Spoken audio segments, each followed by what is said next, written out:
TV 24 news ವಾಹಿನಿಗೆ ಸ್ವಾಗತ.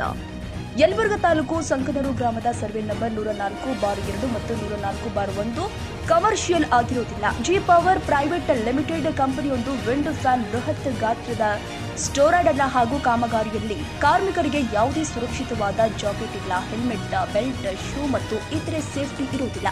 Concrete machine ಹಾಕಿ ಅಲ್ಲಿನ ಕೆಲಸ ಕಾರ್ಯಗಳನ್ನು ಪ್ರಾರಂಭಿಸಿದ್ದಾರೆ. ಪಕ್ಕದಲ್ಲಿ ಇದ್ದ ಸರ್ಕಾರಿ ಪ್ರೌಢಶಾಲೆಗೆ ಬರುವ ಮಕ್ಕಳಿಗೆ ಸಾಕಷ್ಟು ತೊಂದರೆ ಆಗ್ತಾ ಇತ್ತು. ಅಲ್ಲಿ ಧೂಳಿನ ಸಮಸ್ಯೆ ಹೆಚ್ಚಾಗ್ತಾ ಇದೆ. ಮಷಿನ್ ಸೌಂಡ್ಗೆ ಮಕ್ಕಳ ಓದಿಗೆ ತುಂಬಾನೇ ತೊಂದರೆ ಆಗ್ತಾ ಇದೆ. ಮಕ್ಕಳು ಮಧ್ಯಾಹ್ನ ಊಟ ಮಾಡಬೇಕಾದ್ರೆ ಧೂಳಿನಿಂದ ಮಕ್ಕಳ ಆರೋಗ್ಯ ಸಮಸ್ಯೆ ಉಂಟಾಗ್ತಾ ಇದೆ. ಕೆಲವು ಮಕ್ಕಳ ಆರೋಗ್ಯ ಅಸ್ತವ್ಯಸ್ತವಾಗುತ್ತಿರುವುದು ಕೂಡ ಕಂಡು ಬಂದಿದೆ. ಅಲ್ಲಿನ ಅಧಿಕಾರಿಗಳು ಯಾವುದೇ ರೀತಿಯಲ್ಲಿ ಕ್ರಮ ತೆಗೆದುಕೊಂಡಿಲ್ಲ. ಊರು ಬಿಟ್ಟು ಹೊರಗೆ ಹಾಕುವ ಮಷೀನ್ ಅನ್ನ ಮಕ್ಕಳ ಶಾಲೆಯ ಪಕ್ಕದಲ್ಲೇ ಹಾಕಿರುವುದು ಕಂಡು ಬಂದಿದೆ. ಕಾರ್ಮಿಕರನ್ನ ರಾತ್ರಿ ಕೆಲಸ ಮಾಡಿಸಿಕೊಳ್ತಾ ಇದ್ದಾರೆ. ಕೆಲಸ ಮಾಡಬೇಕಾದ್ರೆ ಕಾರ್ಮಿಕರಿಗೆ ಯಾವುದೇ ಸೇಫ್ಟಿ ಇಲ್ಲ. ಕಾರ್ಮಿಕರು ಸಾಯುವ ಪರಿಸ್ಥಿತಿಯಲ್ಲಿ ಇದ್ದಾರೆ.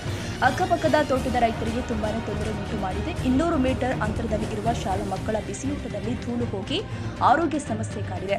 ಅಲ್ಲಿ ಕ್ರಷರ್ ಮಷೀನ್ ಸೌಂಡಿಗೆ ಮಕ್ಕಳ ಓದಿಗೆ ಸಮಸ್ಯೆ ಆಗಿದೆ ಎಂದು ಕಂಡು ಬರ್ತಾ ಇದೆ. ಹೀಗಾಗಿ ಅಧಿಕಾರಿಗಳು ಸೂಕ್ತ ಕ್ರಮ ಕೈಗೊಳ್ಳಬೇಕು. ಇಲ್ಲವಾದಲ್ಲಿ ಕಾರ್ಮಿಕರ ಸಂಘಟನೆಯೊಂದು ಉಗ್ರ ಹೋರಾಟ ಮಾಡಲಾಗುತ್ತದೆ ಎಂದು ತಿಳಿದು ಬಂದಿದೆ. ಕನ್ನಡಿಗರ ಮೆಚ್ಚಿನ ನಿಮ್ಮ ಟಿವಿ 24 ಕನ್ನಡ ನ್ಯೂಸ್ ವಾಹಿನಿ ಇದೀಗ ಟಿವಿಯಲ್ಲಿ ಲಭ್ಯ.